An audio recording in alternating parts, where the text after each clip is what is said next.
సర్వవేదార్థతత్వజ్ఞం వేదార్థప్రతిపాదకం పురాణసార సర్వజ్ఞం కృష్ణం వందే జగద్గురుం వందే గురుమనంతార్యం వేదమార్గప్రవర్తకం ఆయుర్వేదస్య పారజ్ఞం సర్వలోకహితైషిణం శ్రీకృష్ణార్యతనూజాతం కృష్ణతత్వప్రచారిణం భాగవతజీవనం వందే తం అనంతం ప్రణమామ్యహం. శ్రీకృష్ణార్యతనూజాతం ధన్వంతరి సమప్రభం వరాహమిహిరాచార్యం సర్వరోగహరం భజే. ఓం అస్మద్గురుభ్యో నమః.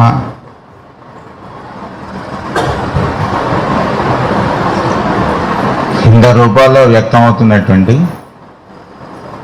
ఒకే ఒక వెలుగైనటువంటి మాస్టర్ గారి యొక్క దివ్య పాద పద్మములకు నమస్సమాంజలు. గురు పూజలు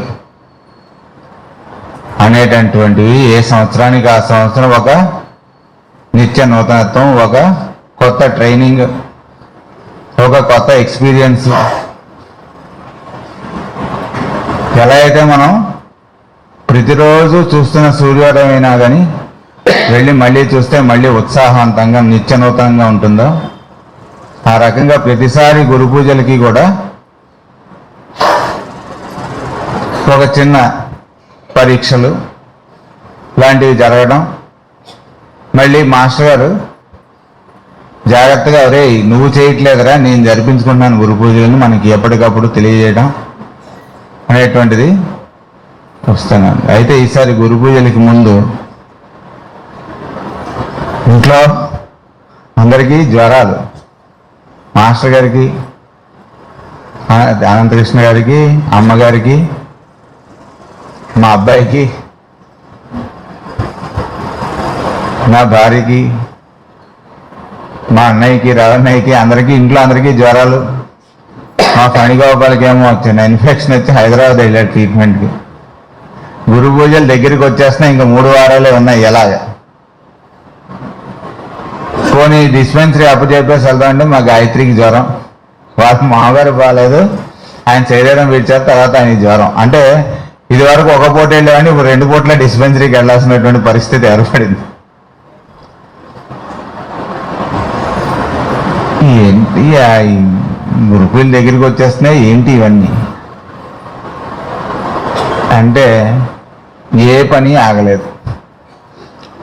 పాపం మా ప్రవీణ్, ఫణిగోపాలు, ఆదిత్య వీళ్ళందరూ కూడా మనకేం నొప్పి తెలియకుండా పనులను చేసి పెట్టేశారు వాళ్ళ ద్వారా. మాస్టర్ గారు రామకోటే తాతగారు చెప్పాడు అనమాట, వాళ్ళ గురువు గారి దగ్గర నుంచి ఉత్తరం వచ్చింట, మా అమ్మాయికి పెళ్లి కుదిరింది, చూడటానికి ఏంటి అరేంజ్మెంట్స్ చూడటానికి రావాల్సింది అని ఉత్తరం పంపించాడు గురువు గారు.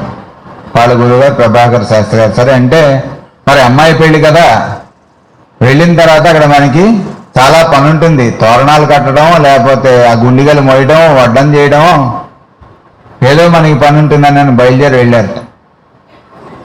వెళ్ళి కూర్చున్నారట, ఆయన ఏమో యోగ ప్రసంగాలు చేస్తున్నారట, వీళ్ళేమో అలా వింటున్నారట, కాఫీలు వస్తున్నాయి, టిఫిన్లు వస్తున్నాయి, అన్నీ అయిపోతున్నాయి, పెళ్లి దగ్గర పడుతుంది, ఏ పని ఆగట్లేదు. గురువు గారు పెళ్ళి అన్నారు, మరి ఏమిటండి అంటే, ఒరే నీకేం రాశాను రా అన్నారు. పెళ్లి పనులు చూడ్డానికి రావాల్సింది అంటే ఎలా జరుగుతున్నాయి చూడ్డానికి. మనం చేసినంత మనం చేసాం అనుకుంటాం, కానీ మనం చేసినా చేయకపోయినా జరగాల్సినటువంటి ప్రణాళిక ఇంపర్సనల్ అయినప్పుడు అది ఆటోమేటిక్గా దానికి కావాల్సినటువంటి సమకూరి జరుగుతుంటాయి. అయితే ఒక్కోసారి అనిపిస్తుంది మనకి, ఒక 10 మంది వచ్చి మీరు ఉన్నారు కాబట్టి జరిగిందండి గురు పూజలు అనిపిస్తుంది, నిజమే కావచ్చు అనుకుంటాం. ఏం ఒత్తిదే. మాస్టర్ గారు ఒక అతనికి మాస్టర్ గారి దగ్గరికి వచ్చి, మాస్టర్ గారు గురు పూజలు వచ్చేస్తున్నాయి, మనం అంతా అరేంజ్మెంట్స్ చేయాలి అని చెప్పారు. చెప్పేటోడికి అవునా నాయనా ఏమేం చేయాలి, ఫలానా మనకి కూరలు కావాలి, మనకి ఇవన్నీ కావాలి, మనం ఈ పనులన్నీ మనం జాగ్రత్తగా దగ్గరుండి చేసుకుంటాం. వెరీ గుడ్, ఇగో నేను ఈ రోజు నుంచి ఇతనికి బాధ్యత అప్పచెప్పాను, గురు పూజల పనులను ఇతనే చేస్తాడని చెప్పారు. గురు పూజలు దగ్గరికి వచ్చేస్తున్నాయి, ఇంకా వారం రోజులకు వచ్చాయి, చూయించేయం లేదు, ఎక్కడి నుంచి డబ్బులు పుట్టట్లే. గురు పూజలు చేయాలంటే కిటకిటలు ఆడిపోతున్నాయి. ఏంటి గురు పూజలు ఇన్ని పనులు ఉన్నాయి, సరే మాస్టర్ గారిని చేస్తే నీకు అప్పు చెప్పాను కదా, ఏం పర్వాలేదు నువ్వు చేస్తావా.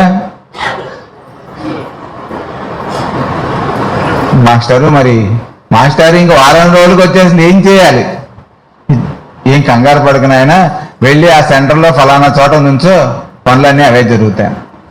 సరే వెళ్ళి అక్కడ నుంచుందట, ఫలానా ఆయన వచ్చాట, ఏమండి గురువు గారి గురు పూజలు వస్తున్నాయి కదా, అందుకని ఈ అమౌంట్ తీసుకోండి దానికి ఉపయోగించని చెప్పి ఇచ్చేసి వెళ్ళిపోయాట. అక్కడి నుంచి పనులు మొదలవటం స్టార్ట్ అయ్యాయి. మెల్లగా సరుకులు రావడం, ఏమండి మేము బియ్యం ఇస్తాం, ఎక్కడ పంపించాలి, ఎన్ని పంపించాలి, మేము కూరగాయలు పంపిస్తాం, ఎన్ని లారీలు కావాలి, దగ్గర నుంచి అన్నీ ఒకదాని తర్వాత అలా నడుచుకొని వచ్చి గురు పూజలు బ్రహ్మాండంగా జరిగేటి. అప్పుడు ఆయనకి అర్థం ఏంటి చేయడం అంటే, వాళ్ళు చేయిస్తున్నారు కాబట్టి జరగడం అనేటువంటిది ఉంటుంది, కానీ మన పోటీ వాడు ఎవరో కూర్చున్నాడు కాబట్టి జరుగుతాయి అనేటువంటిది ఏమి ఉండదు నాయన.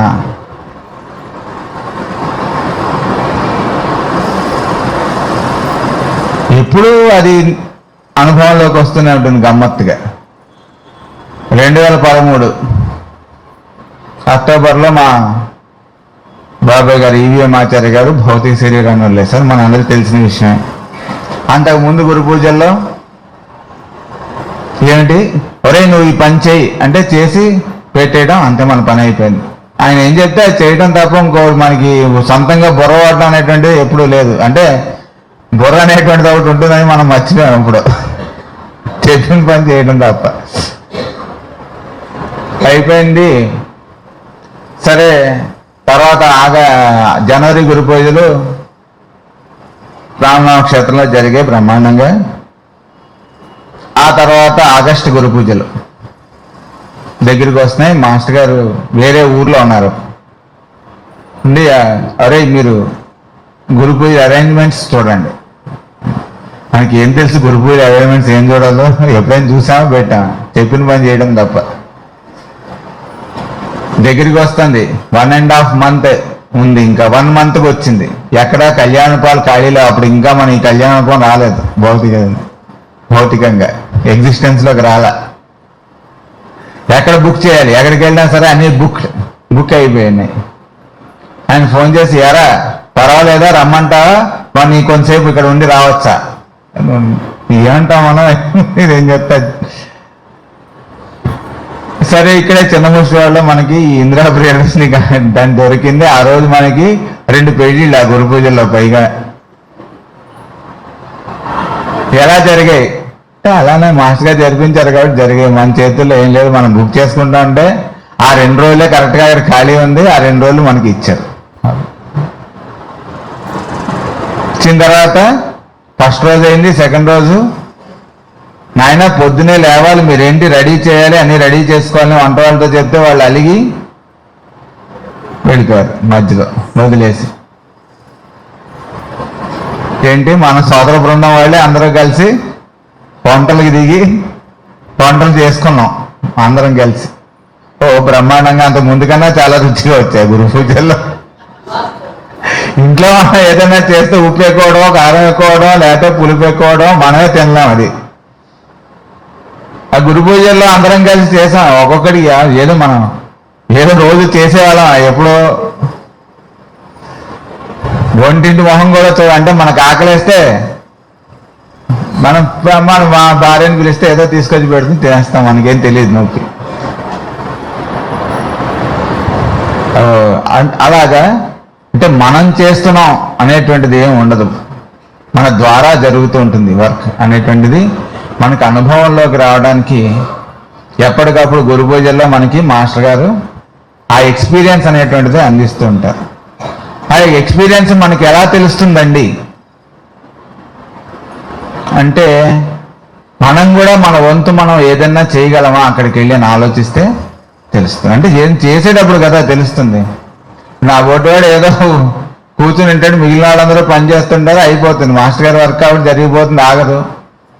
అలా కాకుండా మనం కూడా అందులో పార్టిసిపేట్ చేసి మన వంతు కృషి మనం చేయాలని ఎప్పుడైతే మనం సంకల్పం మనకు కలుగుతుందో, అలా సంకల్పాలు కలిగి కలిగి కలిగి కొన్ని జన్మల తర్వాత ఎప్పుడైతే ఆచరణలోకి మనం నడుం బిగించి దిగుతామో, ఆ దిగిన తర్వాత చెప్పింది కొంచెం మనం ఆచరించి చెప్పినట్టుగా చేయడం అనేటువంటి ప్రయత్నం చేస్తామో, అంటే ఇన్ని సంవత్సరాల నుంచి కూడా పెండాల్లో ఉన్నప్పుడు సెల్ ఆఫ్ చేయండి అన్నారు. ఇప్పటిదాకా ఫెయిల్యూరే కదా మన పెండాల్లో సెల్ మోగుతూనే ఉన్నాయి. ఆ రకంగా మోగకుండా ఎప్పుడైతే మనం ప్రయత్నం చేస్తామో అప్పుడు కొద్దిగా ఏదో, అంటే ఇప్పుడు ఆ వారధి కడుతుంటే ఒక ఉడత వచ్చి సాయం చేసింది అంటారు, ఆ టైపులో ఉంటుందన్నమాట. అలానే పెండాల్లో మాట్లాడొద్దండి అని చెప్తారు. చెప్పంగానే మనకు ఏదో అవసరమైనటువంటి కాల్ వస్తుంది, మన బాస్ దగ్గర నుంచో ఇంట్లో బాస్ దగ్గర నుంచో. ఎత్తపోతే ఏమవుతుందో ఇంటికి వెళ్ళాక తెలియదు. గమ్మత్తుగా మనం వీటిలో చిక్కుకుని ఉంటాం. ఈ చిక్కుల నుంచి ఎలా బయటపడాలి నేర్చుకోవడం కోసం కదా మనం గురుకులకి వచ్చేది. మాస్టర్ గారు ఒకసారి పాగలవాడి గురువు గారి దగ్గరికి కొంతమంది ఫ్యామిలీస్ని తీసుకుని వెళ్ళారు ఇంటీరియర్స్ ఫారెస్ట్లోకి. వెళ్తే ఆ ఫ్యామిలీస్లో ఒక నలుగురు ఉన్నారట. నలుగురు రైల్వేలో ఒకే డిపార్ట్మెంట్లో పనిచేస్తున్నారు. పైగా ఆ డిపార్ట్మెంట్లో వీళ్ళ హెడ్ చాలా స్ట్రిక్ట్, ఏదైనా వస్తే మెమో ఇచ్చేస్తాడు, ఆ టైప్లో ఉండేవాడు అనమాట. అందరూ భయపడుతుండేవాళ్ళు ఆయన అంటే. అయితే అందరూ మాస్టర్ గారి దగ్గరికి వచ్చి, మాస్టర్ గారు మీరేమో 4 రోజులు పెట్టారు, పైగా సాటర్డే సండే కూడా లేదు, అన్ని లీవులు పెట్టుకోవాల్సిన పరిస్థితి, ఎలాగండి? ఏం పర్లేదు, లీవ్ అప్లై చేయండి అని చెప్పారు. ఏంటో గమ్మత్తుగా వెళ్ళి చూసేటప్పటికి వెళ్ళరండి అన్నట్టు ఆయన. ఆశ్చర్యం, ఎప్పుడు ఎవరికి అందరూ నలుగురు ఒకటే డిపార్ట్మెంట్లోంచి వీళ్ళు వెళ్ళిపోయారు. Cut off. మళ్ళీ సెల్ అవి లేవుగా, గూగుల్స్ అవేం పనిచేయవు లోపల. ఇంటీరియర్ ఫారెస్ట్లోకి వెళ్ళిపోయారు. పాగలపాటి గురువు గారి దగ్గర ఉన్నారు. అయితే 2 రోజులు అని చెప్పారు మాస్టర్ గారు, అది 4 రోజులు అయింట. 2 రోజులు బాగానే ఉన్నారు వాళ్ళు కూడా ధైర్యంగా. 3వ రోజు అయ్యేటడికి ఇంకా అయిపోయింది మన పని, మనం వెనక్కి వెళ్ళాడు, మనందరికీ మెమోలు వస్తాయి చక్కగా, అక్కడ ఉండేటువంటి పెండింగ్ వర్క్ మరి ఇంకా మన ఉద్యోగాలు స్టేక్లో పడ్డాయి అనుకున్నాడు. పడితే ఆ రోజు వెళ్ళి మాస్టర్ గారి దగ్గరగా, మాస్టర్ గారు ఏం పర్లేదు అన్నట్టు, ఈయన ఏంటో ప్రాబ్లం కూడా వినకుండానే, మాస్టర్ గారు మనం చెప్పేది కూడా వినరు అనిపిస్తుంది కదా. మనం ఏదో చెప్దామని పెద్ద లిస్ట్ తీసుకుని వెళ్తాం అక్కడ దాకా.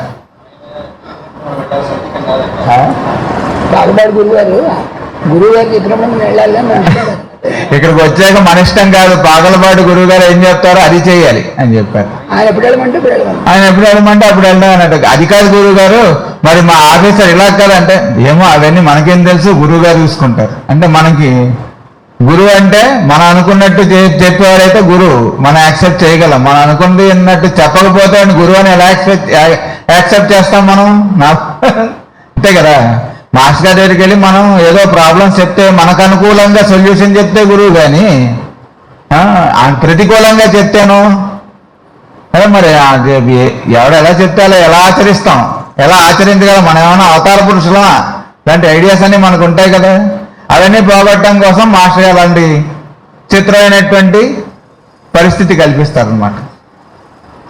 ఇంకేమైంది, 3 రోజులైంది, 4 రోజులైంది, 5 రోజులైంది, అయిపోయింది. ఇంకా మా ఫ్యామిలీస్ని పట్టుకుని రోడ్డును పడ్డమే, జీతం ఉండదు, ఏముండదు, ఉద్యోగాలు ఊడిపోయి డిసైడ్ అయిపోయి ఇంక చేసేది ఏముంది, మాస్టర్ గారు ఏం చెప్తే అది చేయడమే.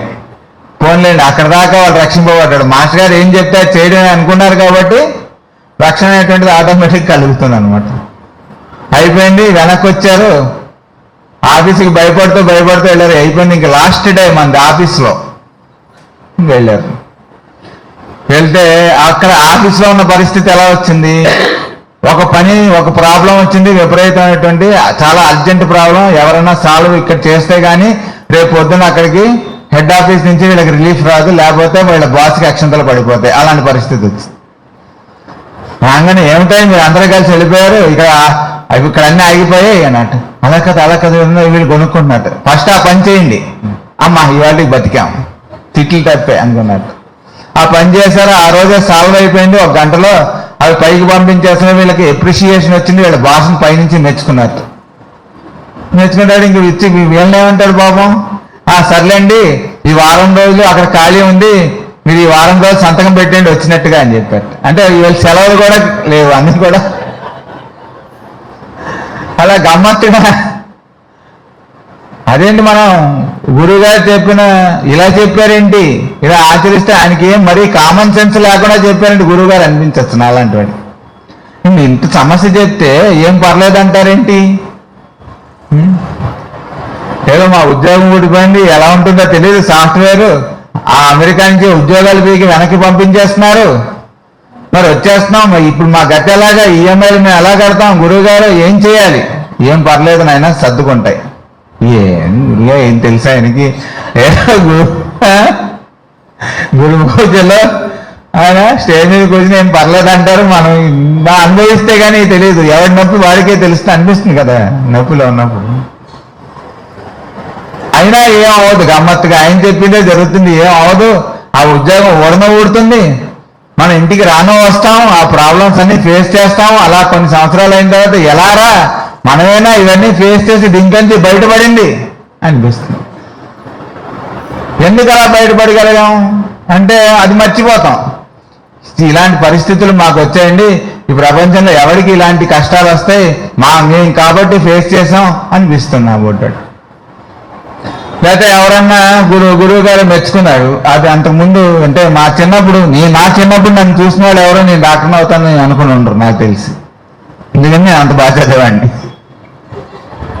ఇక్కడ చాలా మంది నన్ను గురు పూజలో చేశారు, ఆ బయటికి లోపలికి తిరగడం, ఈ గురు పూజల టైంలో మరి బీచ్కి వెళ్ళడం, తిట్లు తినడం, తన్నులు తినడం, ఇవన్నీ ఎపిసోడ్స్ అందరికీ మాకు కూడా కామన్గా జరిగాయి అవి కూడా.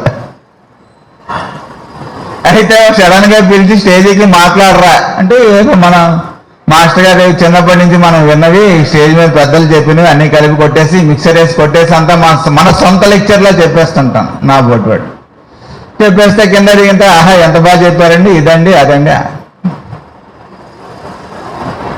ఇవన్నీ మన సొంతం కాదని మనకు తెలీదు, మనదే అనుకుంటూ ఉంటాం మనం.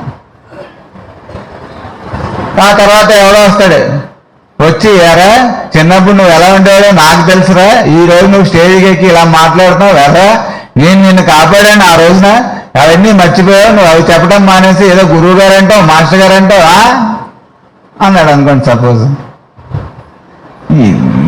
వీడు కొంపదీసి నా రహస్యాలన్నీ బయట పెట్టేస్తే ఇప్పుడు నా ఇమేజ్ ఏమవుతుంది? ఇలాంటి కాంప్లెక్స్లో కొట్టుకొని చచ్చిపోతున్నాం. ఇంతకన్నా పెద్ద ప్రాబ్లమ్స్ ఏముంటాయి మనకి? మనలో ఉన్న దోషాలు బయటపడితే ఏమవుతుందో అని భయం కదా మనకి. ఎవరైనా ఎత్తి చూపించాడంటే వాళ్ళే మాత్రం దోషాలు లేవా, మనలో పాములు తేళ్లు జర్లు అని ఉంటాయని చెప్పారు మాస్టర్ గారు. అంటే ఇవే కామక్రోధాల రూపంలో ఉంటాయి మనలో. వాడు మనలో తప్పు చూపించేటప్పటికి వాళ్ళలో 2 తప్పులు చూపించడం కోసం మనం ప్రయత్నం చేస్తుంటాం. అలా మన కాలం వెళ్ళిపోతుంది. నహి రక్షతి డుక్రంకరణ అయిపోయింది. లాస్ట్ ఇంక తీసుకెళ్ళిపోతున్నావు, ఏం చేసావరా నువ్వు అంటే వీళ్ళో తప్పులు చూస్తున్నావు, జీవితం అంతా అయిపోయింది. అక్కడి నుంచి రక్షింపబడటం కోసం మనకి ప్రాక్టికల్గా ఇంకోటికి కావాల్సినటువంటి పని మనం అప్రయత్నంగా చేయడం కోసం, అది నేర్చుకోవడం కోసం మనకి ఇచ్చినటువంటి ఫార్ములాస్లో ఈ గురు పూజలు ప్రీ డిస్పెన్స్ అనేటువంటి మాస్టర్ గారు మనకి ఇచ్చారు.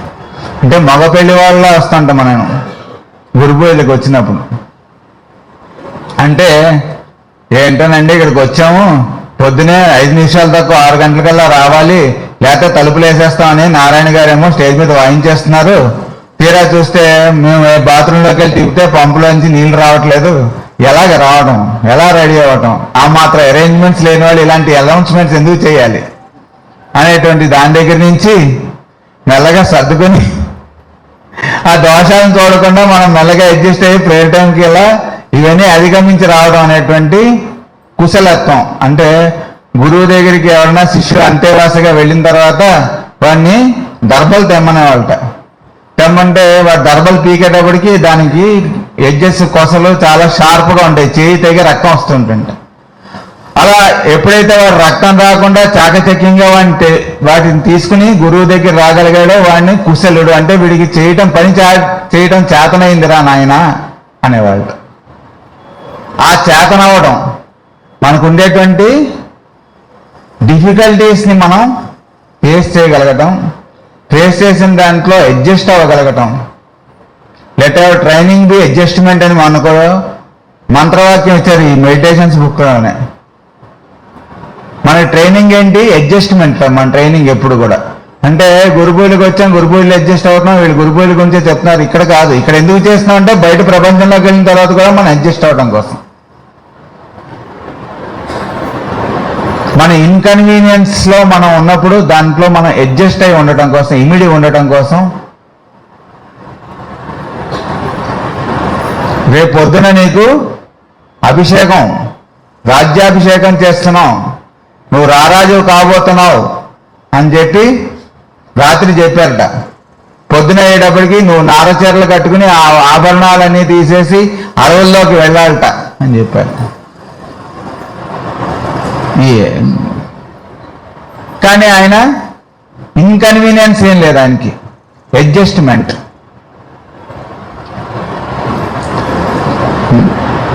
కాబట్టి మన ప్రవర్తనలో మనం ఎలాగా ఏ రకమైనటువంటి అడ్జస్ట్మెంట్ ఉండాలి. ఇందాక మనకి రవిచంద్ర గారు చెప్పారు ఏంటంటే, మనం పని అంటే అందరూ పని చేస్తారండి, మేము వెళ్ళి పని అడిగితే ఇక్కడ ఖాళీ లేదు, మేమే పని చేయట్లేదు, మీకేం పని చేస్తాం అంటున్నారండి అని కొంతమంది ఇదివరకు చెప్పారు. కానీ ఇప్పుడు రవిచంద్ర గారు ఇందాక ఏం చెప్పారు, అక్కడ గ్లాసులన్నీ కాళ్ళకు అడ్డంగా తగులుతున్నాయి, ఎవరు తాగిన గ్లాస్ మర్చిపోయినా సరే మనం తీసుకెళ్ళి వేయచ్చు. అంటే సర్వీస్ చెయ్యాలనుకున్న వాడికి ఏదో ఒకటి కనిపిస్తుంటుంది. మనం చేయడానికి కావాల్సినటువంటి పని మనం ఏం చేయగలం అనే మనం ఎప్పుడైతే చూస్తామో చేయవలసినటువంటి కర్తవ్యం ఎదురుకుండా కనిపిస్తుంటుంది. మన ఢిల్లీ సోదర బృందం అక్కడ మనకి మొన్న అయినటువంటి సప్తాహంలో చాలా వాళ్ళు సహాయం చేశారు. వాళ్ళల్లో ఒక పెద్ద ఆయన ఉన్నట్ట, ఆయన అపార్ట్మెంట్స్లో ఉంటారు ఢిల్లీ మహానగరంలో. విశాఖపట్నంలో మనం సర్వీస్ చేయాలంటే చేస్తాం, మన టైం ఎక్కడుంది, మనం చేయడానికి అవకాశం ఎక్కడుంది అని మనం అనుకుంటుంటాం. మన దగ్గర రావాలి కదా, మనం ఒకవేళ సర్వీస్ చేద్దాం అనుకుంటా చేయించుకునే వాళ్ళు ఉండాలి కదా అనుకుంటుంటాం. ఆయన ఏం చేసేవాట, పొద్దునే కూరగాయలు తీసుకొచ్చి వాటిని కవర్లలో విడివిడిగా ప్యాక్ చేసి అక్కడ పెట్టుకునేవాడు, అట్టే పెట్టుకునేవాడు వాళ్ళ అపార్ట్మెంట్లోనే. ఆ అపార్ట్మెంట్లో పనిచేయడానికి వచ్చి పనిచేసి ఇళ్లలో వెళ్ళేటువంటి వాళ్ళందరికీ కూడా ఆ కవర్స్ ఇచ్చేవాడు కూరలు. సరే వాళ్ళు వెళ్ళిపోయిన తర్వాత మళ్ళీ వాళ్ళు సాయంత్రం వచ్చినప్పుడు వాళ్ళకి ఆ రూల్ ఏంటంటే ఆ కవర్లో వాళ్ళు ఏదైతే తీసుకెళ్లారో ఆ వెజిటబుల్స్ వండుకున్న తర్వాత వచ్చిన చెత్త అంతా కలెక్ట్ చేసి మళ్ళీ ఆ కవర్స్ ఈయనకి ఇచ్చేవాడు, అవన్నీ కలెక్ట్ చేసేవాడు. చేసుకుని అది అయిపోయిన తర్వాత సాయంత్రం ఇవన్నీ తీసుకుని గోశాలకు వెళ్ళి ఆ గోశాలలో ఇవన్నీ ఇచ్చి ఆ ఆవులకి సేవ చేసేవాడు. 365 days ఆయన చేసింది అదే. అంటే ఒక ఢిల్లీ మహానగరంలో ఒక 70 ఏళ్ళు వచ్చినటువంటి ఒక ఆయన సర్వీస్ ఎలా మనం చేయగలం అనుకుంటే ఆయనకు వచ్చినటువంటి థాట్ అది. మనలో ఉండాలి సర్వీస్ చేయాలనేటువంటి యాటిట్యూడ్. అప్పుడు మనకి చుట్టుపక్కల ఉన్నటువంటి ఎన్విరాన్మెంట్లో మన కర్తవ్యాన్ని మనకి భగవంతుడు ఎప్పటికప్పుడు చూపిస్తూనే ఉంటాడు. మన దగ్గరికి వచ్చినటువంటి దాంట్లోంచి మన కర్తవ్యాన్ని నిర్ణయం చేసుకుని ఆచరించడం ఎలాగో మనకి చూపించడం కోసం మన అందరి మధ్యలోకి దిగి వచ్చినటువంటి అవతారాల్లో మన మాస్టర్ ఈకే గారు కూడా ఒక ఆయన అన్నమాట. పొద్దు నుంచి మనం చెప్పుకుంటున్నాం కదా ఆయన ప్రణాళికలు ఈ 2-3 రోజుల నుంచి ఎలా ఆయన దగ్గరికి వచ్చాయి. వచ్చిన ఆయనతో ఆగిపోకుండా ఈనాటికి కూడా ఆయన భౌతికంగా ఉన్నాడా లేదా అనేటువంటి దాంట్లో సంబంధం లేకుండా ఆయన తలపెట్టినటువంటి కార్యక్రమాలన్నీ కూడా ఇంతకాలంగా నిర్విరామంగా ఎలా నడుస్తున్నాయి అంటే అక్కడ పైన ఉండేటువంటి వాళ్ళు ఎవరైనా సరే మిగిలిన వాళ్ళతో వాళ్ళకి పడకపోయినా సరే మాస్టర్ గారు ఇచ్చినటువంటి ప్రణాళికలో మాత్రం సామ్యం అనేటువంటిది ప్రతి చోట మనకి కనిపిస్తుంటుంది. ఒక డిస్పెన్సరీలో కానీ ఒక గురు పూజల్లో కానీ ఆయన పెట్టినటువంటి క్లాసెస్లో కానీ ఏవైనా సరే అదే ఫార్ములాలో నడుస్తుంటాయి. మనం పేర్లు మారుస్తాం, బ్యానర్లు మారుస్తాం, ఇది శతాబ్ది మహోత్సవాలు అంటాం, గురు పూజ మహోత్సవాలు అంటాం, కాకినాడ అంటాం, విశాఖపట్నం అంటాం, అన్ని చోట్ల కూడా జరుగుతున్నటువంటి విషయం ఒకటే. అక్కడికి మనం రావాలంటే మనం ఏం చేయగలం అనేటువంటిది చూస్తే మనకి చాలా చోట్ల ఇదివరకు ఒక చోటే జరిగేటువంటి ఎందుకురా ఇన్ని చోట్ల పెడుతున్నారంటే ఎవరెవరికి ఎక్కడైతే అవకాశం వస్తుందో వారు అక్కడికి వెళ్ళి అందులో ఉండేటువంటి మనం చేయగలిగినటువంటి పని ఏంటో వెతుక్కుని చేయగలిగేటువంటి అవకాశం కల్పించడం కోసం మాస్టర్ గారు మనకి ఇన్ని రకాలైనటువంటి సెంటర్స్, ఇన్ని డిస్పెన్సరీస్, ఇన్ని చోట్ల గురు పూజలు, ఇంతమంది ద్వారా మాస్టర్ గారి గురించి మళ్ళీ మళ్ళీ మనం స్మరించుకోవడం అనేటువంటిది ఫార్ములాగా మనకి ఇచ్చారు. కాబట్టి మన దగ్గరికి ఇక్కడ కూర్చుని ఏంటోనండి ప్రతి సంవత్సరం మేము గురు పూజలకు వస్తున్నాం, ప్రతి సంవత్సరం కూడా ఒకే రకమైనటువంటి చెప్తున్నారు, అయినా సరే మేము ఇంటికి వెళ్ళేటప్పటికి అక్కడ ఉన్నప్పుడు బాగుంది అనిపిస్తుందండి మాకు అని అనిపిస్తుంది. అంతే కదా, మనం ఇక్కడికి వచ్చేవాడికి మన బాధలు ఏం గుర్తురావు, ఏదేంటో గమ్మత్తుగా ఏవోళ్ళు మనం గురు పూజలకు వచ్చి బాధలు చెప్పాలి, లేకపోతే మనకు ఉన్నటువంటి క్వశ్చన్స్ అడగాలి, వాటికి సమాధానాలు మనం రాబట్టుకోవాలి అనుకుని మనం ఏవో ప్రణాళికలు వేసుకుని మాస్టర్ గారి దగ్గర నుంచి ఇవన్నీ కూడా మనం పొందేయాలి అని అనుకుని గురు పూజల దగ్గరికి వచ్చి అలా పొద్దున లెక్చర్ అయిన తర్వాత, పొద్దున ప్రేయర్ అయిన తర్వాత, ప్రార్థన అయిన తర్వాత లెక్చర్లో కూర్చుంటే ఆ రోజు అక్కడ ఎవరు ప్రవచనం ఇచ్చినప్పటికీ కూడా ఎవరికి కావాల్సిన సమాధానాలు వాళ్ళకి వస్తుంటాయి గమ్మత్తుగా. ఇదేంటండి ఎవరు చెప్పినా అలానే ఉంది అంటే ఇక్కడ ఉన్నటువంటి వాడు ఇది అంతా, ఇక్కడ ఉన్నటువంటి వాడు కూడా అదే చెప్పేటువంటి వాడు. అది మనం ఎప్పుడైతే మనకి ఇచ్చినటువంటి కర్తవ్యం, ఇది కూడా ఒక సేవాభావంతో మనం ఆయనకి అర్పణ మనం చేసుకుని చేస్తామో ఆటోమేటిక్గా ఆ లింక్ అనేటువంటిది ఆయన దగ్గర నుంచి ఎవరి దగ్గరికి ఏది వెళ్ళాలో ఆయన చూసుకుంటారు. మనం చూసుకోవాలి, మనం జాగ్రత్తగా చెప్పాలి అనుకుంటే భారంగా అనిపిస్తుంది, లేకపోతే హాయిగా అనిపిస్తుంది. అంటే సర్వీస్ అనేటువంటిది చాలా కష్టం అండి, మేము చాలా కష్టపడ్డామండి అని ఎక్కడో ఉండదు, చాలా హాయిగా ఉంటుంది చేసిన తర్వాత. మన ఇంట్లో కన్నా ఇక్కడ చాలా ఎక్కువ శ్రమ పడతారు పిల్లలు చూస్తే. ఒకసారి గురు పూజలో, జనవరి గురు పూజలో కుంభవృష్టి, విపరీతమైన వర్షం పడితే మనం స్టోర్స్గా పెట్టుకున్నటువంటి దాని కప్పు పూర్తిగా లేదు. లేకపోతే బుజ్జి గారు వచ్చి రే చెయ్యండ్రా అంటే అక్కడ 100 కేజీలు 150 కేజీలు కూరగాయల బస్తాలు, బంగాళదుంప బస్తాలు అన్నీ కూడా ఎవరు విసిరింది ఒక 16-17 సంవత్సరాల కుర్రాళ్ళు. ఆ లారీలోంచి వేస్తే మధ్యలో పట్టుకుని నాకు అందిస్తే అలా అలా అలా అలా లోపలికి వెళ్ళిపోయాయి టక్కమని ఒక 10 నిమిషాల్లో. ఇంట్లో ఒరే ఈ సిలిండర్ తీసి అటు పెట్టరా అంటే వల్ల కాదు, ఇటు నుంచి అటు కదలదు 1 ఇంచు కూడా. ఇదేంట్రా ఇంట్లో అసలు మనం ఏం చేయలేకపోవడం, ఇక్కడ ఎలా చేయగలిగాం అంటే మన కోసం కాకుండా ఎప్పుడైతే చేయడం మొదలు పెట్టామో ఆ లింక్ అనేటువంటిది మన చుట్టూరా ఉన్నటువంటి అంతరిక్షంలో పనిచేస్తున్నటువంటి మహాశక్తి ఏదైతే ఉందో అది మన ద్వారా పనిచేస్తుంది అన్నమాట. ఆ కొంతసేపు పనిచేసేటప్పటికి అంతకుముందు మనం చేయలేనటువంటి సామర్థ్యం మనకు కలుగుతుంది. ప్రథమోద్యోగిలో 108 రోజులు మహాక్రతువు నిర్వహించారు. ఇప్పుడు నేను చాలా చిన్నవాడిని అనుకోండి, 11 సంవత్సరాలు. అంటే ఒక బస్తా కానీ గుండెకి కానీ అలాంటివి మోయగలిగే స్టేచర్ లేదు. ఏం చేయగలం అంటే పొద్దున తెల్లవారుజామున 3 గంటలకి బాలభోగం అని పెట్టేవాళ్ళు.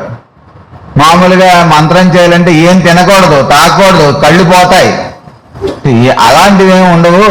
మన లోపలికి కావాల్సినటువంటిది మనం పడేస్తే ముందు, అప్పుడు మనకి దృష్టి అంతా మంత్రం మీద ఉంటుంది. లేకపోతే చెప్పారు కదా మాస్టర్ గారు, వాడు ఎవడో గురువు వెళ్ళేట ఇక్కడి నుంచి ఫారెన్కి ఫస్ట్ టైం వెళ్ళిన తర్వాత అయ్యో స్వామీజీ వచ్చారని వాళ్ళు గౌరవంగా వాళ్ళు కూర్చోబెట్టి ఆయన కుర్చీలో వాళ్ళందరూ కూడా కిందన కూర్చుని ఏం చేయాలి అంటే మీకు సాధన నేను నేర్పిస్తాను అన్నట్టు. ఏం చేయాలంటే పొద్దునే 4 గంటలకల్లా స్నానం చేసి ఇక్కడ రావాలి. ఆ చలి దేశాలు వాళ్ళకి తొందరగా లేవడం అలవాటు ఉండదు. అంటే ఇప్పుడు మనకి వేడి దేశాలైనా ఇక్కడ మనం లేవలేకపోతాం అనుకోండి, అది వేరే విషయం. తొందరగా 4 గంటలకల్లా లేచి రావాలి, వచ్చి కళ్ళు మూసుకుని కూర్చోవాలి. కూర్చున్న తర్వాత నేను చెప్పినటువంటి ధ్యానం చేయాలి, నేను చెప్పినటువంటి మంత్రం చేయాలని చెప్పేట. అలాగే అన్నట్టు వచ్చారట పొద్దున అందరూ చచ్చి చెడి లేచి ఆ చలిలో స్నానం చేసి చన్నీళ్ళు చేయమన్నట్ట. పైగా ఇప్పుడు మనకు అలవాటు కాదు, వేడి విశాఖపట్నం లాంటి చోట వేడి వేడి నీళ్లు మసలతో నీళ్ళు చేయమంటే మనం చేయలేం కదా. అలాగే అక్కడ చల్లనీళ్ళు చేయమంటే చేయలేరు. చల్లనీళ్ళు చేసి వచ్చారట పాపం. వచ్చి గజగజ వణుకుతూ కూర్చున్నట్ట. కూర్చుని కళ్ళు మూసుకోండి, మూసుకున్నట్టు. ఏం కనిపిస్తుంది అంటే చక్కగా ఒక కప్పులో వేడి వేడి కాఫీ, 2 బ్లడ్ సైజులు, మధ్యలో బటర్ కనిపిస్తుంది అన్నాడు. అయిపోయింది.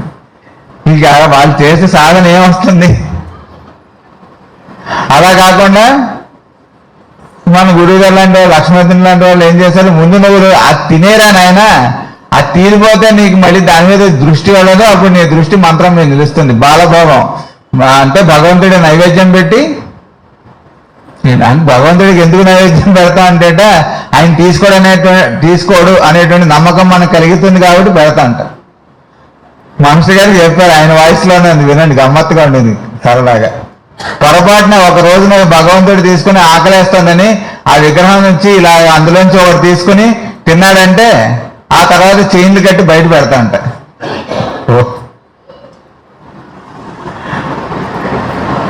అయితే అక్కడ జయగంటని కొడతాను అనమాట. ఆ బాలభోగం వస్తుంటే అందరూ తప్పుకోవాలి, భగవంతుడికి ముందు వెళ్ళాలి కాబట్టి నివేదన, ఆ దారి వదలండి అని చెప్పడం కోసం దాని ముందర గంట కొడుతూ వెళ్తారు. ఆ గంట కొట్టేవాళ్ళం. ఆ తర్వాత చూస్తే అది పంచలోహాలతో చేసిన చాలా బరువు ఉండేది. మరి అప్పుడు ఎలా పట్టుకున్నాం, ఎలా వెళ్ళామో తెలియదు. అలాగా వాళ్ళు గుండిగలు మోసేటువంటి వాళ్ళు ఎవరు పోనీ అంటే అప్పుడు నా 11 ఏళ్ళు అవి మోసేటువంటి వాళ్ళకి ఏమన్నా పెద్దవాళ్ళు అంటే ఓ 16 ఏళ్ళు, 17 ఏళ్ళు, 20 ఏళ్ళు లోపల ఉన్నటువంటి కుర్రాళ్ళు పెద్ద పెద్ద ఒక 100 కేజీలు, 200 కేజీలు వండినటువంటి గుండిగల్ని టకా లేపి తీసుకెళ్ళిపోయారు. మనం చెప్పారు కదా గురుకులు ఎలా జరిగాయో, స్లీపర్లు తీసుకొచ్చి టకటక లోడ్ చేసి అవన్నీ అక్కడి నుంచి తీసుకొచ్చి వాటిని ఫైర్ వుడ్ కింద కొట్టి వేయటం అనేటువంటి సామాన్యమైన విషయం కాదు. ఈరోజు మనం చేయలేం, ఎవరం కూడా అలాగే మనం చేయలేం. కాబట్టి మన సామర్థ్యం మాస్టర్ గారికి తెలుసు కాబట్టి మనం ఎంతవరకు చేయగలమో అంతవరకు అవకాశం ఉండి మిగిలిన ఆటోమేటిక్గా జరిగేటువంటి పరిస్థితిని ఆయన కల్పించారు. మనం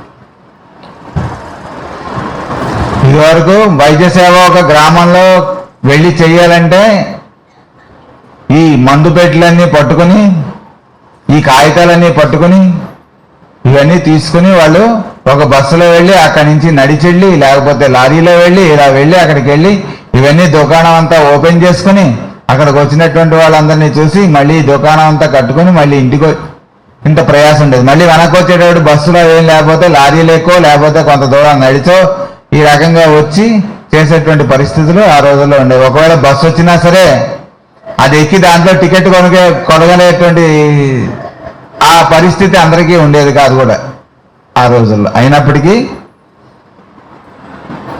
ఆ కార్యక్రమాలు ఏమీ ఆగలేదు. అయితే ఇప్పుడు మనకి కార్లు వచ్చి ఏసీ రూములు ఉండి మనం ఎక్కడికి కావాలంటే ఎక్కడికి ఏ టైం కావాలంటే ఆ టైం హాయిగా వెళ్ళగలిగేటువంటి స్థితిని మనకి మాస్టర్ గారు కల్పించారు. ఎరా వారానికి ఒక రోజున వెళ్ళి డిస్పెన్సరీలో పనిచేయి అంటే నాకు ఖాళీ ఎక్కడ ఉందండి అనిపిస్తుంది నా గోటివాడికి. మేము మాత్రం ఫ్యామిలీతో టైం స్పెండ్ చేయొద్దా? చెయ్యి అదే అది కావాలో ఇది కావాలో, ఇది కావాలనుకున్నావు కాబట్టి దీనికి ఏం చేయాలో చెప్తున్నాను ఆయన, అది కావాలనుకుంటే నీ ఇష్టం. అదేంటండి వారానికి ఒక రోజు ఉంటుంది కదా, మరి మేము కూడా సినిమాలకు వెళ్ళాలి కదా, షికార్లకు వెళ్ళాలి కదా, ఏం వెళ్తాం తప్ప, మాకు ఆ మాత్రం హక్కు లేదా? ఆధ్యాత్మికతలోకి వచ్చిన తర్వాత మేము అలా చేయటం పనికిరాదా? ఏం తప్పులేదు, అందరూ కూడా వెళ్ళొచ్చు, మేము కూడా వెళ్తూనే ఉంటాం, సినిమాలకి ఏం మానేయక్కర్లేదు. కాబట్టి చేయవలసినటువంటి కర్తవ్యాన్ని ఎగ్గొట్టి వెళ్ళడం అనేటువంటిది మన కర్తవ్యం ఎదుర్కొంటా ఉండి మనం చేయవలసినటువంటి పని మనకు ఉన్నప్పుడు దాన్ని ఎగ్గొట్టి మనం ఏ పని చేసినా సరే అది దోషం అవుతుంది తప్ప దోషం పనిలో ఉండదు, మన యాటిట్యూడ్లో ఉంటుంది ఎప్పుడు. అది మాస్టర్ గారు మనం ఈ 3 రోజుల నుంచి చెప్పుకుంటున్నటువంటిది అదే. సినిమాకి వెళ్తాం తప్పు కాదు, చెప్పారుగా ఇందాక, సినిమాకి మాస్టర్ గారు వెళ్తున్నారు అంటే 50-60 టికెట్లు ఉండేవట. అంతమందిని తీసుకెళ్ళి సరదా ఓ జోకులు వేసేవాళ్ళు విపరీతంగా. గురువు అంటే సీరియస్గా ఉండాలి, ఇక్కడ ఉండేటువంటి సీరియస్గా మహాభారతం చెప్తున్నాను, ఎవరిని అటు ఇటు వెళ్తే నోరు మోయి శబ్దాలు చేయకండి, అలాంటివి ఏమి ఉండవు. ఆయన చెప్పడం మొదలెడితే మనం మర్చిపోవడం అనేటువంటిది ఉంటుంది. ఎందుకంటే ఆయన కోసం ఆయన ఏం చెప్పరు కాబట్టి.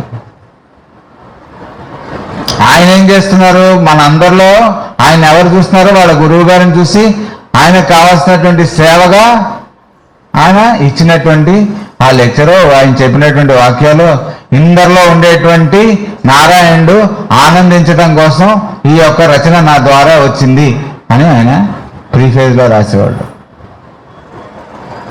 అంటే ఇంతమందికి నచ్చాలి కాబట్టి నేను ఈ కృషి చేస్తున్నాను అని ఎప్పుడు ఉండేది. ఆయన ద్వారా జరిగింది ఎప్పుడు కూడా. ఆ పురుష మేధ అనేటువంటి దాంట్లో ఎన్ని డైమెన్షన్స్, ఒక్కొక్క నవల తీసుకుంటే ఎన్ని డైమెన్షన్స్. ఆయన ఇచ్చినటువంటి లేఖలు, ఆయనకి ఎవరైనా ఉత్తరం రాస్తే దానికి రిప్లై ఇచ్చినటువంటివన్నీ కలిపి మనకి దొరికిన వాటిని ప్రేమ లేఖలని మనం వేసుకున్నాం. ఆ లేఖల్లో ఒక్కొక్క లేఖలో ఆయన ఇచ్చినటువంటి ఇన్స్ట్రక్షన్స్. ఆయన భూప్రదక్షిణ యాత్ర చేసినప్పుడు డైరీ రాసుకున్నారు. ఆ డైరీని మనం ప్రింట్ చేసుకున్నాం. అందులో ఒక్కొక్క చోట అసలు ఆయన ఇచ్చినటువంటి డైమెన్షన్స్, ఒక్కొక్క చోట వాళ్ళ క్వశ్చన్స్ అడిగితే ఆయన ఇచ్చినటువంటి ఆన్సర్స్ అని చూస్తే చాలా ఆశ్చర్యం. అంటే ఆయన ద్వారా వచ్చినటువంటి ఒక పదమైన అక్షరమైనా కూడా స్వార్థం లేకుండా నిస్వార్థంగా అందరిలో ఉండేటువంటి నారాయణ యొక్క అర్చనగా ఆయన ఇవ్వడం అనేటువంటిది జరిగింది. అందుకనే ఈనాటికి కూడా మనం ఎప్పుడు ఏ పుస్తకం తీసుకోండి, మీ ఇష్టం. ఏదైనా మనకి గట్టిగా సమస్య వచ్చింది, మనకి ఏం చేయాలో తోచడం లేదు, ఎవరు మనకి అందుబాటులో లేరు అడగడం కోసం అంటే మాస్టర్ గారి యొక్క పుస్తకం ఒకటి తీసుకుని కళ్ళు తెరిచి మాస్టర్ గారిని స్మరించి తీసి మనం చదివితే కనుక ఆ పేజీలో మనకు కావాల్సినటువంటి సొల్యూషన్ వస్తుంది. చేసి చూడండి. అంటే మనం చెప్పి వింటుంటే మనం నిజమా ఇంత ఉంటుందా ఈ పుస్తకాల్లో? ఏముంది పుస్తకాల్లో? అందరూ భారతం అదే కదా రాశారు. మాస్టర్ గారు కూడా కృష్ణ నవలా సప్తకం అంటే కృష్ణుడి గురించే కదా రాశాడు అనుకోవచ్చు మనం. ఎందుకంటే మనకి దూరం నుంచి చూస్తే తెలియదుగా. ఎప్పుడైనా మనం తీసి చేస్తే ఇప్పుడు ఆకలేస్తుంది అనుకోండి, వాడికి చక్కగా ఉండేటువంటి అన్ని ఐటమ్స్ ఉన్నటువంటి ఆహారం ఉన్నటువంటి ఫోటో తీసి వాడు ఎదుర్కొండ పెట్టి చూపించాం అనుకోండి, వాడు ఆకలి తీరుతుందా? తీరదు. ఏం చేయాలి అంటే ఏదో ఒక ఇడ్లీ ముక్కో రొట్టె ముక్కో అది మనకి ఎదురకుండా ఫిజికల్గా వచ్చి దాన్ని తీసుకుని మనం ఎప్పుడైతే తిన్నామో అప్పుడే ఆకలి తిరగటం అనేటువంటిది జరుగుతుంది. అలానే మాస్టర్ గారు పుస్తకాల గురించి ఎందుకు ఇలా చెప్తున్నారు అని మనం ఇన్ని గురు పూజలకు అటెండ్ అయ్యామే, ఇన్ని సంవత్సరాల నుంచి మనం గురు పూజలు చేసుకుంటున్నాం. ప్రతి గురు పూజల్లో కూడా మాస్టర్ గారి యొక్క పుస్తకాల గురించి చెప్తున్నారు అని ఎప్పుడైనా మనకి బుద్ధి పుట్టి ఒకసారి వెళ్ళి ఆ పుస్తకం తెరిచి మనం ఎప్పుడైతే చదవడం మొదలు పెడతామో అప్పుడు అందులో ఉండేటువంటి మాస్టర్ గారి యొక్క అవతారం మనకి దర్శనం అవడం అనేటువంటిది జరుగుతుంది. ఫస్ట్ మనం ఏం చేస్తాం? పుస్తకం తీసుకుని అర్థం చేసుకోవడం కోసం ప్రయత్నం చేస్తాం ఆయన పుస్తకాలు. ఫస్ట్ బుక్లెట్స్ వచ్చినప్పుడు ఏం చదవమంటారంటే పవర్ ఆఫ్ హ్యాబిట్ చదవన్నారు. తీసి చదువుతుంటే ఏం అర్థం అవ్వట్లేదు అనిపించింది. అదే చెప్పాను, ఏం అర్థం అవ్వట్లేదు మీరు చదవమన్నారు. అర్థం అవడం కోసం చదవకు, చదువుతుంటే నీకు అర్థం అవ్వాల్సింది అర్థం అవుతుంది. అలా మెల్లగా ఒకసారి 2 సార్లు అయ్యేటప్పటికి ఏదో కొంచెం అర్థమైనట్టుగా అర్థం కానట్టుగా ఓ 3-4 సార్లు అయింది, ఓ 10 సార్లు అయింది. ఇప్పుడు కూడా ఏముందంటే కొంచెం అర్థమైనట్టుగా అర్థం కానట్టుగా మనకి ఏం అర్థం అవ్వాలో దాని నుంచి మనకి ఏం ఆయన మెసేజ్ ఇవ్వదలుచుకున్నారో ఎప్పుడు ఇస్తుంటారు. ఈనాటికి కూడా బుక్లెట్ అది అంటే ఆయన ఫారెన్లో ఇచ్చినటువంటి ఒక లెక్చర్ను మనం పుస్తకంగా వేసుకున్నాం. ఆ పుస్తకంలో ఉండేటువంటి విషయం. అలానే ఏ సైన్స్ అన్నా తీసుకోండి మీరు, అకల్ట్ అనాటమీ. అకల్ట్ అనాటమీ అంటే మన బాడీలో ఉండేటువంటి పార్ట్స్. నేను చదివా, అది చాలా డిఫికల్ట్ కూడా. అది పాస్ అయితే ఇంకా డాక్టర్లో అయిపోయినట్టే అని చెప్తారు మాకు లేదు ప్రొఫెసర్స్ కాలేజీలో. అంటే చాలా డ్రై సబ్జెక్ట్ అన్నమాట, అందులో ఏముండదు. కానీ మాస్టర్ గారు చెప్తే అకల్ట్ అనాటమీ అంటే మన బాడీలో ఏమేమి ఉంటాయి, ధాతువులు దేని ద్వారా చేయబడి ఉంటాయి మన ధాతువులు, ఎక్కడ దోషం కలుగుతుంది, దాన్ని ఎలా రెక్టిఫై చేసుకోవాలి, మన బాడీలో ఉండేటువంటి నిర్మాణం వెనకాల ఉండేటువంటి ఫోర్స్, వాటి తాలూకా ఫంక్షన్స్ అవన్నీ కూడా చెప్పారు. పుస్తకం ఏదో వాల్యూమ్స్ మాకు మెడిసిన్ లాగా ఉండదు, చిన్న పుస్తకం ఉంటుంది. అది చదివితే అందులోంచి 2-3 వాక్యాలు చేసి చెప్తే అబ్బా బ్రహ్మాండంగా చెప్పారు. ఏం లేదు, మాస్టర్ గారు చెప్పిన దాంట్లో 2-3 ముక్కలు అంతే. ఏదని తీసుకోండి మీ ఇష్టం. జ్యోతిషం గురించి ఆయన ఇచ్చిన పుస్తకం తీసుకొని మీకు ఏదైనా ప్రాబ్లం వస్తే తెరిచి చూడండి, అందులో సమాధానం దొరుకుతుంది. స్పిరిచువల్ అస్ట్రాలజీ అనేటువంటి గ్రంథం ఇచ్చారు. మొట్టమొదటిసారిగా ఆస్ట్రాలజీ ఉన్నటువంటి సీక్రెట్స్ కీస్ అన్నీ కలిపి వచ్చినటువంటి బుక్ అని చెప్పి మాస్టర్ గారు పబ్లిక్గా అనౌన్స్ చేశారు. దాన్ని తీసి చూడండి. అంటే ఆస్ట్రాలజీ పుస్తకం మనకేం తెలుస్తుంది, చార్ట్లు వేస్తే కానీ ఏం అర్థం కాదు, ఈ గ్రహాలు వీటి లింకులు ఇవన్నీ ఏంటి, ఏం ఉండదు. అలా అలా మనం అసలు దాన్ని చూడక్కర్లేదు. అది మాస్టర్ గారు ఇచ్చిన గ్రంథం, దాన్ని దండం పెట్టుకుని ఆయనకి నమస్కారం పెట్టుకుని తీయండి, మనకు కావాల్సినటువంటి సొల్యూషన్ అందులోంచి వస్తుంది. హోమియోపతి గ్రంథం ఇచ్చారు, మెటీరియల్గా ఆర్గనాను తెరిచి చూడండి. కళ్ళు మూసుకొని మాస్టర్ గారిని తలుచుకోండి, తెరిచి చూడండి. ఆ రోజు మీరు ఏ టాపిక్ వచ్చిందో ఆ పేజీ మనం చదివి వెళ్ళి క్లినిక్లో కూర్చుంటే కరెక్ట్గా ఆ బాధలతో ఉండేటువంటి రోగి మన దగ్గరికి వస్తాడు. అంటే ఆ రోగికి మాస్టర్ గారు మందు వేయదలుచుకుంటే అప్పుడు మనకి చదవాలనేటువంటి బుద్ధి పుడుతుంది. అసలు విషయం అది. మనం ఆయనకు ఉపకారమైనా చెందడం చెందకపోవడం అనేటువంటిది మన లోపల వచ్చినటువంటి మంచి సంకల్పాన్ని మనం తీసుకుని ఆచరణలో పెడుతున్నామా లేదా అనేటువంటి దాని మీద ఆధారపడి ఉంటున్నాం. చూసారా? అంటే మాస్టర్ గారు జీవన విధానాన్ని మనకి ఎన్ని రకాలుగా అందించారు. భారతీయ బాల శిక్ష అని పిల్లల కోసం ఇచ్చినటువంటి పుస్తకాలు ఉంటాయి, అది తెరిచి చూడండి చక్కగా. మనకి అన్నీ తెలుసు అనుకుంటాం మనం, పిల్లల కన్నా మనం చాలా తెలివైన వాళ్ళని మన నమ్మకం కదా. అందులో నక్షత్రాల పేర్లు వారాలు ఉంటే సరే, ఓ రోజు మనం వాడుతున్నాం అనుకోండి, నక్షత్రాలు ఎంతమందికి తెలుసు, తిథులు ఎంతమందికి తెలుసు, సంకల్పం రోజు చెప్పుకునేటువంటి ఇళ్లలో తెలుస్తుంది. అంటే ఆ పూజా విధానం కనీసం తెలిసి రోజు మనం వచ్చో రాకో చేద్దాం అనేటువంటి ప్రయత్నం చేసినటువంటి వాళ్ళ ఇళ్లలో అయితే తెలుస్తుంది. మామూలుగా సంవత్సరాల పేర్లు నేను చెప్పలేను, 60 సంవత్సరాల పేర్లు వరుసగా మన పిల్లలు భారతీయులు చిన్న చిన్న పిల్లలు చెప్తారు. తూర్పు పడమర ఎన్ని దిక్కులు ఉంటాయి, వాటిని ఎలా మనం తెలుస్తుంది అనేటువంటి పిల్లవాళ్ళకి అర్థమయ్యేటువంటి, అంటే బాల శిక్షణ ఒకటి ఉంటుంది, అది చదువుకుంటూ ఉంటాం అన్నమాట పెద్దవాళ్ళు కూడా. అలాగే భారతీయ బాల శిక్ష కూడా మాస్టర్ గారు ఇచ్చినటువంటిది. మన దేశంలో ఉన్నటువంటి నాయకులు, తర్వాత మహాయోగులు, వాళ్ళ జీవితంలో సన్నివేశాలు. మాస్టర్ సివివి ఆయన పాట ఇచ్చింది మాస్టర్ సివివి మీద చిన్న 4 చరణాలు ఉంటాయి అందులో. ఆ చరణాల్లో మొత్తం సివివి గారి యొక్క మొత్తం ప్రణాళిక అంతా కూడా ఆ పాట రూపంలో మనకి ఇచ్చేస్తారు, అవతరిస్తారు మన సివివి గారు. అందులో పరమ గురువు అవతరించే సివివి అని ఒక పాట ఉంటుంది. ఆ పాట మనం కనుక రోజు ధ్యానం చేసుకుంటే చాలు, అంటే సివివి గారు మనకి ఆనాటికి కనిపిస్తారు. మాస్టర్ గారికి వచ్చినటువంటి లింక్స్ మనం చెప్పుకుంటున్నాం కదా, అందులో ఈ సివివి గారు అనేటువంటి లింక్ కూడా చాలా గమ్మత్తుగా ఆయనే ఈయన దగ్గరికి వచ్చి దర్శనం ఇచ్చి ఈయన గైడ్ చేశారు. అంటే ఎలా చేశారు, ఫస్ట్ పార్ట్ మనం చూసాం మన నిత్య రూపకంలో. ఏంటంటే వాళ్ళ నాన్నగారు ఏదో పుస్తకం చదువుతున్నారు, ఈయన తొడ మీద కూర్చున్నారు. అప్పుడే అక్షరాలు నేర్చుకునేటువంటి రోజులు, దాని మీద అక్షరాలు కనిపించే బిగ్గరగా సివివి అని చదివారట ఆయన. ఈయన ఒక మహాయోగి నాయన, ఫ్యూచర్లో నీ లైఫ్లో నువ్వు ఇతన్ని ఫాలో అవ్వచ్చు, చాలా మంచివాడు అవ్వాల్సి వస్తుందని ఆయన అప్పుడు చెప్పారట. చిన్నప్పుడు, ఎప్పుడంటే 2-3 సంవత్సరాలు 4 సంవత్సరాలు ఏజ్ అనుకోవచ్చు. ఆ తర్వాత చాలా సంవత్సరాల తర్వాత ఆయన గాయత్రి పటం బజార్లో కనిపిస్తే ఆయన నచ్చితే తీసుకొచ్చి ఇంట్లో పెట్టుకుని గాయత్రి ఉపాసన చేస్తుంటే ఫస్ట్ పాదాలు కనిపించినాయిట. మెల్లమెల్లగా ఆ రోజుకి ఆ మహానుభావుడి యొక్క దివ్యమంగళ విగ్రహం దర్శనం ఇచ్చింట ధ్యానంలో. ఇస్తే ఆయన ఒకళ్ళ ఇంటికి వెళ్ళారట. వెళ్తే మాకు 6 గంటలకు ప్రార్థన ఉంటుంది, మీరు ఈ రూమ్లో వెయిట్ చేయండి అని చెప్పారు. వెయిట్ చేసి ఈయన అలా గోడ మీద చూడంగానే ఈయనకి ఎవరైతే ధ్యానంలో కనిపించారో ఆయన యొక్క చిత్రపటం కనిపించింట. ఈయన ఎవరంటే ఈయన ఒక మహాయోగి, ఈయన పేరు మాస్టర్ సివివి అంటారు. ఆ తర్వాత ఒకసారి ఒక చోట ఒక స్పెషల్ ప్రేయర్స్ అనేటువంటివి నడిపితే సరే ఈయనను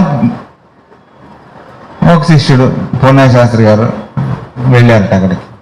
ఒకళ్ళిద్దరు వెళ్ళారట. అక్కడేమో ఆ లిస్ట్ ముందే ఉంటాయి, ఎవరెవరిని లోపల రాయించాలి. ఎందుకంటే మాస్టర్ గారు ఒకళ్ళని మీడియంగా తీసుకుంటారు, వాళ్ళ ద్వారా ఈ ప్రపంచానికి కావాల్సినటువంటి ప్రణాళిక నడుస్తుంది ఈ రోజున అని చెప్పి మాస్టర్ గారు చెప్పారట సివివి గారు.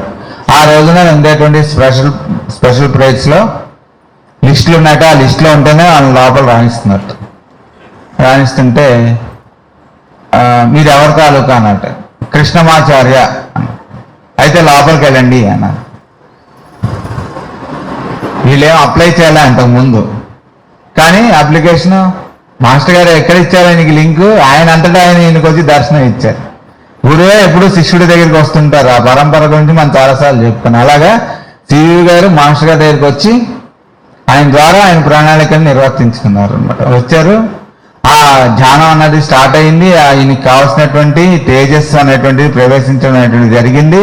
ఆ పర్పస్ అయిపోయిన తర్వాత పని అయిపోయిందని చెప్పి వెళ్ళిపోవడం. అక్కడి నుంచి వచ్చిన తర్వాత ఆ ఉద్యోగానికి రాజీనామా చేయడం, అక్కడి నుంచి వచ్చినటువంటి లింక్స్, తర్వాత ఆ మాస్టర్ సివి గారి పేర గురు పూజలు, మాస్టర్ సివి గారి పేర డిస్పెన్సరీస్ అనేటువంటి స్టార్ట్ అవడం. ఏదైనా సరే మాస్టర్ గారు ఇలా మీరు చాలా సక్సెస్ అయిందంటే మందేం లేదురా, గురువు గారు మాస్టర్ సివి గారి సంకల్పం వల్ల జరిగింది అనేటువంటిది. అక్కడి నుంచి ఆయన జీవితాన్ని యావత్తు కూడా ఆయనకు కావాల్సినటువంటిది ఏదైతే ఉందో అది ఓన్లీ సివి గారికి, గురువుకే సమర్పించుకోవడం అనేటువంటిది, పరిపూర్ణ సమర్పణ అనేటువంటిది చెందడం. అంటే ఒక గురువుకి మనం పరిపూర్ణ శరణాగతి చెందడం అంటే ఎలాగో మనకి ఎలా తెలుసు? ఏం తెలుస్తుంది? ఏదో మనం ఆయన చేతిలో పళ్ళు పెట్టేసి, డబ్బులు పెట్టేసి, దండం పెట్టి వెళ్ళిపోయి మేము సమర్పించుకున్నామండి గురువు గారికి సర్వ సమర్పణం చేసేసాం. ఏముండదు. సర్వసమర్పణం అంటే ఏంటి? పర్సనల్ అనేటువంటిది ఏం లేకుండా, మన పర్సనల్ థింగ్స్, ఇంపర్సనల్ థింగ్స్ అనేటువంటి భేదం ఏం లేకుండా మన జీవితాన్ని మొత్తం కూడా తీసుకెళ్లి గురువు గారి యొక్క పాదాలకి అర్పణ చేయటం.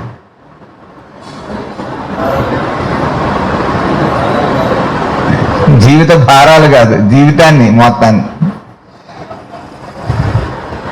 అయ్యో ఇవన్నీ మన సమస్యలు ఆయనకి ఎందుకండి, అనవసరంగా ఆయనకి మనం కాళ్ళకి అడ్డండి అంటే మనం సమర్పణకి ఇంకా సిద్ధం కాలేదని అర్థం. జీవితాన్ని సమర్పించుకోవడం అంటే ఏమిటంటే మనం పొద్దున్న చెప్పుకున్నాం కదా, ఆ కుటీరు మంచి అభివృద్ధిలోకి వచ్చి కొంచెం దాని అంతటా అది చూసుకోవడం మొదలవగానే అరే అది అప్పచెప్పేసి వచ్చాయి, నీకు ఇంక వేరే ప్రణాళిక ఉందంటే అయ్యో నేను ఇంత చేశాను, దీన్ని మళ్ళీ నన్ను ఇక్కడి నుంచి తీసుకెళ్ళిపోతున్నారు అనేటువంటి ఏమి లేకుండా దాన్ని టక్కుమని వదిలేసి వచ్చేయటం. అంటే నీతో పనుంది, ఈ శరీరాన్ని విడిచి వచ్చాయి అన్నారు అనుకోండి సపోజ్ గురువు గారు, మనందరం సిద్ధమేనా? అయ్యో ఇంకా నా కొడుకు లేటుగా వచ్చాడండి, వాడేమో 3వ తరగతి చదువుతున్నాడు, వాడు పెద్దవాడు అవ్వాలి, వాడేదో ఒక ప్రయోజకుడు అవ్వాలి, అప్పుడు కదా నా బాధ్యత అయిపోయినట్టు. బాధ్యతలన్నీ వదిలేసి ఎలా రాను? అదో లాజిక్ మనకి. మీరే చెప్పారు కదా బాధ్యతలు వదిలేసి రావద్దని. అంటే గురువుకే మనం ఏం చేయాలో చెప్పగలిగేటువంటి స్టేచర్లోకి వెళ్ళిపోతాం తెలియకుండా గమ్మత్తుగా. లక్ష్మీచంద్ర గారి దగ్గరికి వచ్చి ఒక ఆయన చెప్పారట, ఏంటంటే మీకు తెలియదు కానీ గురువు గారు మీరు సర్వజ్ఞులు అన్నట్ట. ఒరే నా సర్వజ్ఞత్వం మండినట్టే ఉందిరా అన్నట్టు. అంటే ఆయనకే తెలియదు మన గురించి, మనమే ఆయనకి సజెస్ట్ చేయాలి. అంటే మనకి జీవితంలో మనకి ఏమేం గైడ్ చేయాలో మనమే చెప్తాం ఆయనకి. ఇలా గైడ్ చేస్తే మేము మీ దాంట్లో మేము పనిచేయగలుగుతామండి, అప్పుడు మేము రాగలుగుతామండి అని మన రూల్స్ అంటే ఆయనకి అంటిస్తుంటాం. మరీ పొద్దునే 7 గంటలకంటే కష్టం అండి, డిస్పెన్సరీకి వెళ్ళడం 7:30 పెట్టారండి, అది చాలా కష్టం అండి, ప్రాక్టికల్గా అవ్వదండి, మా అబ్బాయిని స్కూల్లో దించేటప్పటికి 8:30 అవుతుందండి, అప్పుడే నేను వెళ్ళగలనండి డిస్పెన్సరీకి, అప్పటి నుంచి పెట్టగలిగితే అప్పుడు నేను మీ డిస్పెన్సరీలో ప్రణాళికలో పార్ట్ అవ్వగలనండి అనుకుంటాము. నా బోటు కదా. అంటే కనీసం వారానికి ఒక్కరోజైనా మన టైం ప్రకారం వెళ్ళలేము, ప్రయత్నం చేసినా సరే. అలా వెళ్ళడానికి కావాల్సినటువంటి సద్బుద్ధిని మనకి ప్రసాదించడం కోసం మనకి తెలియకుండానే, ఒకవేళ తెలిసి ఆయన రూల్స్ పెట్టారనుకోండి, ఇది గురుగారిని చెప్తారు కానీ ఈ రూల్స్ అన్ని ఎవరు ఫాలో అవుతారు? గురు పూజలకి మనం వచ్చి మెల్లగా మనకు కావాల్సినటువంటి రీతిలో మన సుఖాలకి ఏమి అడ్డు రాకుండా ఉన్నంతసేపు మనం ఉంటాం. ప్రేయర్ టైంకి వచ్చి ప్రేయర్లో పార్టిసిపేట్ చేసి కనీసం మనం సంవత్సరానికి ఒకసారైనా అందరితో కలిసి ప్రేయర్లో పార్టిసిపేట్ చేయాలండి. మాస్టర్స్ వర్క్లో ఉంటాం ఇప్పుడు అని చెప్తాం. ఉట్టిన బయటికి వెళ్ళిన తర్వాత మాస్టర్స్ వర్క్ పాడా. మన భార్య, మన పిల్లలు, మన క్లినిక్, మన వ్యవహారం అంతే. ఇది కాక ఇంకోటి చేయరా అంటే మనకు టైం లేదు. మాస్టర్ గారు ప్రేర్ చేయరా, టైం లేదు. మాస్టర్ గారు అక్కడికి వచ్చారా, ఊర్లోకి వెళ్ళి ఆయన కలవరా, ఏదో ముందు నుంచి చెప్తే కలుస్తాం కానీ అప్పటికప్పుడు తెలిస్తే మనం ఏం వెళ్తాం.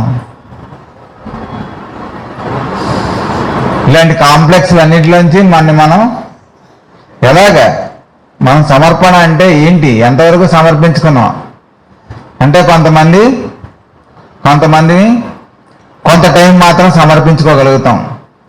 కొంతమందిని ఒక చోటకి వెళ్తే అక్కడ కార్యక్రమం జరిగేంత వరకు మనం సమర్పించుకోగలుగుతాం. కొంతమందిని వారానికి ఒకసారి మాత్రం గురువు గారు సమర్పించుకోగలుగుతాం. అలాగా ఆనాటికి ఆయనే వద్దనరు, నువ్వేం చేయొద్దనరు, నువ్వు చెయ్యమని చెప్పరు. ఆయన అలా సాక్షి భూతుడిలాగా చూస్తుంటారు, వెనకాల కూర్చుని ఉంటారు. మన విగ్రహం అనుకుంటే విగ్రహమే, మాస్టర్ గారు అనుకుంటే మాస్టర్ గారు మనలో ఉంటుంది. మాస్టర్ గారా విగ్రహం. ఎందుకని మనం ఇక్కడి నుంచి రిజర్వేషన్ దొరకకపోయినా కష్టపడి వెళ్ళి ఆ కొండెక్కి మొక్కుకున్నాం కాబట్టి చచ్చి చెడి వెళ్ళి ఆ లైన్లో నుంచుని 6 గంటలో 7 గంటలో ఆ బ్లాకుల్లో బ్లాక్ అయిపోయి వెళ్ళి అక్కడ నుంచునేటవాడికి తోసేస్తారు, పదండి అని.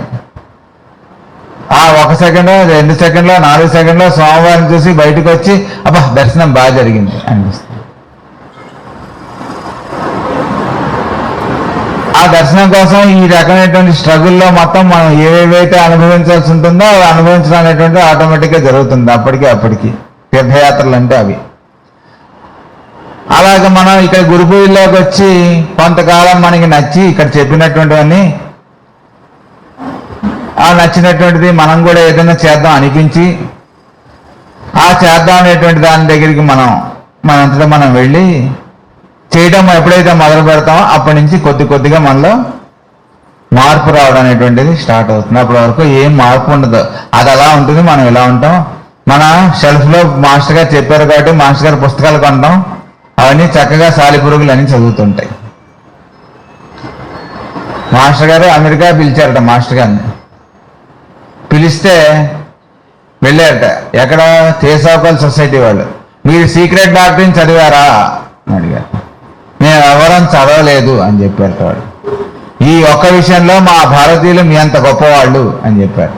మా వాళ్ళు కూడా చదవలేదు, మీరు చేసినటువంటి సామర్థ్యం అవన్నీ తీసి పక్కన పెడితే, మీ యొక్క కార్య దీక్ష అవన్నీ తీసి పక్కన పెడితే, మీ యొక్క పంక్చువాలిటీ టైం ప్రకారం చేయడం అనేటువంటి పక్కన పెడితే, సీక్రెట్ డాక్టర్ని మీరు చదవలేదు, మా వాళ్ళు కూడా చదవలేదు, మా వాళ్ళు కూడా మీ అంత గొప్పవాళ్ళు అని చెప్పారు.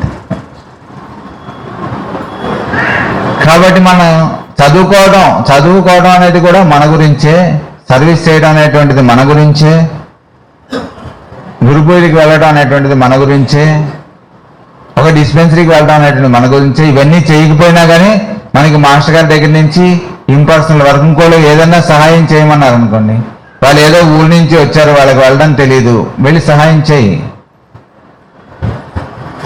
అంటే న్యాచురల్గా సహాయం చేయడం అనేటువంటిది మనకు అలవాటు పడాలి. దానికోసం ఇవన్నీ లేకపోయినా అదొకటి చేసినా చాలు.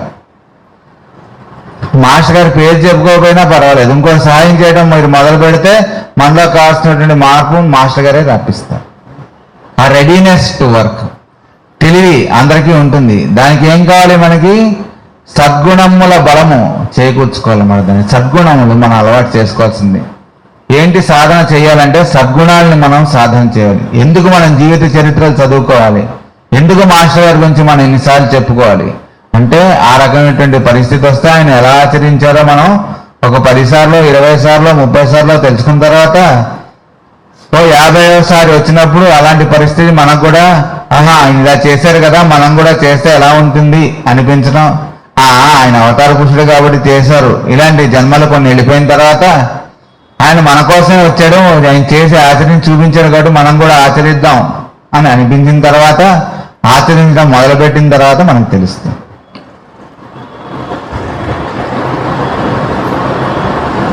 కాబట్టి ఇప్పుడు ఈ ఆగస్టు 11వ తారీఖు నుంచి మనకి వచ్చే సంవత్సరం ఆగస్టు 11 వరకు శత జయంతి మహోత్సవములు అని మనం పెట్టుకున్నాం. ఎందుకంటే మాస్టర్ గారి గురించి కాదు, మన గురించి. మాస్టర్ గారి పేర మనం ఇంకొంచెం ఎక్కువగా మాస్టర్ గారిని స్మరించుకోవడం కోసం, కొంచెం ఎక్కువగా మన మాస్టర్ గారి యొక్క సర్వీస్ ఆయన ఏదైతే అందించారో దాంట్లో మన వంతుగా మనం పార్టిసిపేట్ చేయడం కోసం మనం ఏర్పాటు చేసుకున్నటువంటి శత జయంతి ఉత్సవాలు. వీటిలో మనకి రేపు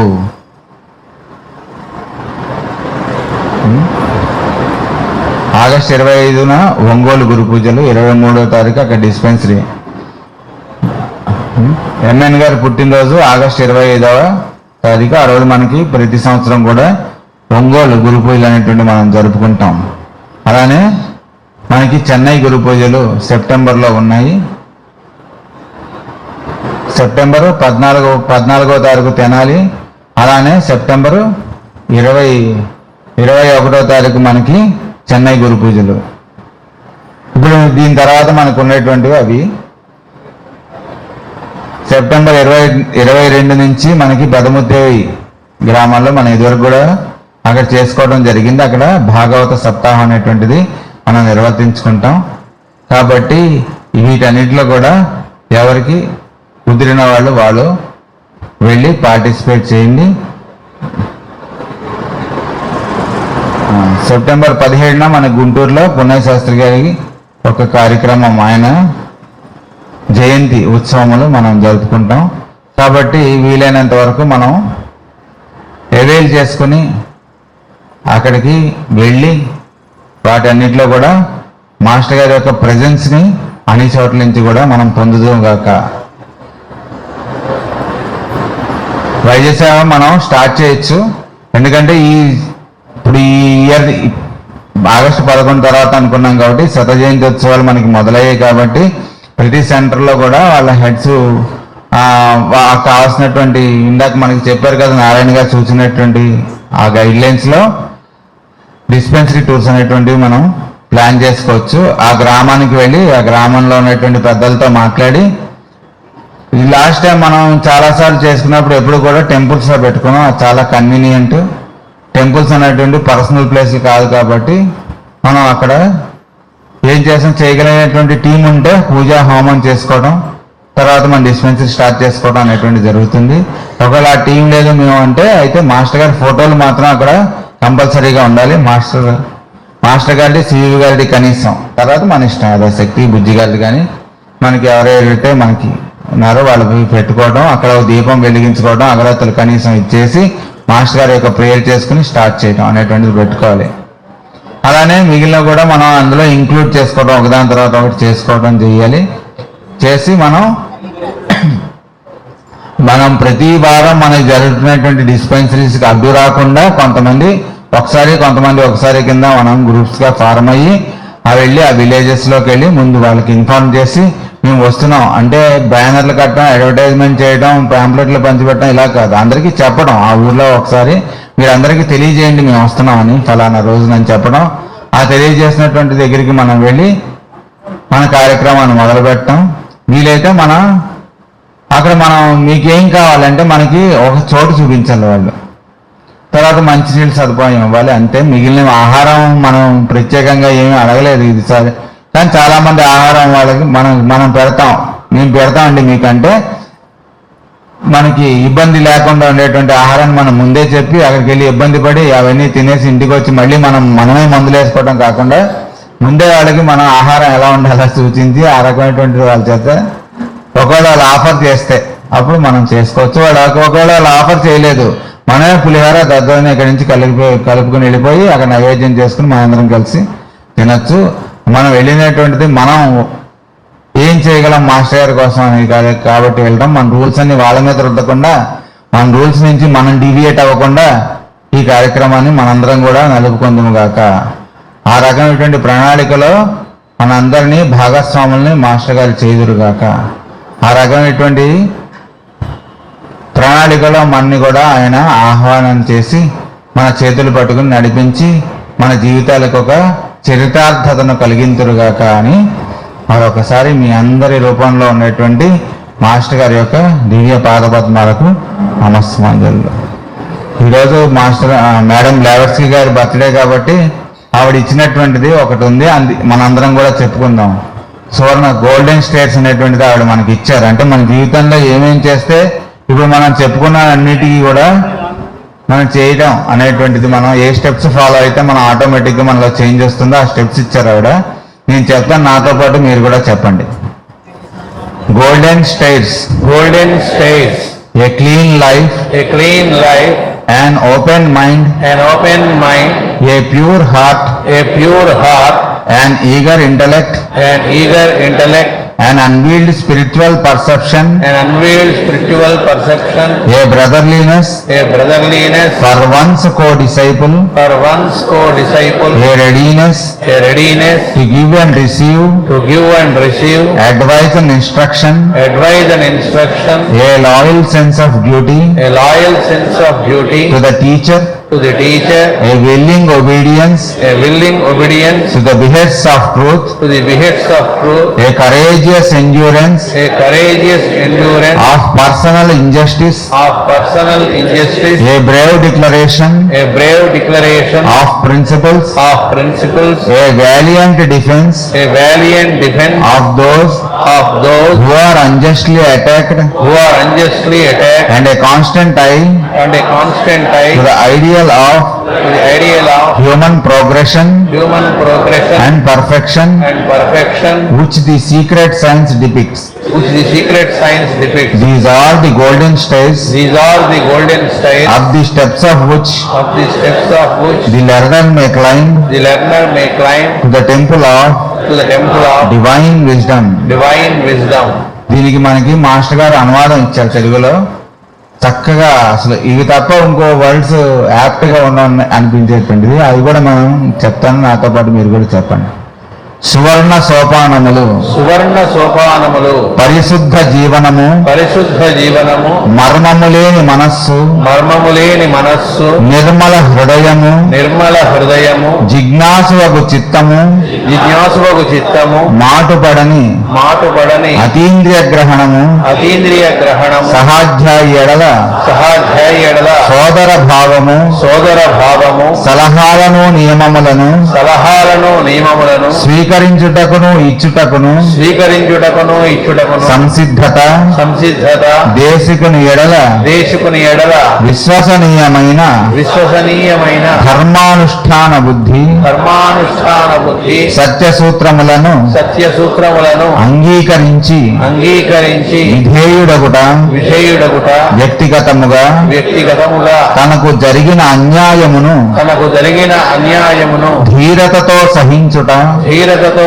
సహించుట, తన సిద్ధాంతములను తన సిద్ధాంతములను నిర్భీతిగా ఉద్ఘాటించుట, నిర్భీతిగా ఉద్ఘాటించుట, అన్యాయమునకు అన్యాయమునకు గురి చేయబడిన వారిని గురి చేయబడిన వారిని తెగువతో కాపాడుట, తెగువతో కాపాడుట, గుప్త విద్య సూచించు గుప్త విద్య సూచించు ఆదర్శములకు ఆదర్శములకు మానవ పురోభివృద్ధి, మానవ పురోభివృద్ధి, పరిపూర్ణతల ఎడల పరిపూర్ణతల ఎడల నిరంతరము జాగరూకత కలిగి ఉండుట, జాగరూకత కలిగి ఉండుట, అనునవి దివ్య జ్ఞానమును ఆలయమునకు దివ్య జ్ఞానమును ఆలయమునకు సాధకుడు ఆరోహణ చేయుటకు సాధకుడు ఆరోహణ చేయుటకు వలసిన సువర్ణ సోపానములు. వలసిన సువర్ణ సోపానములు.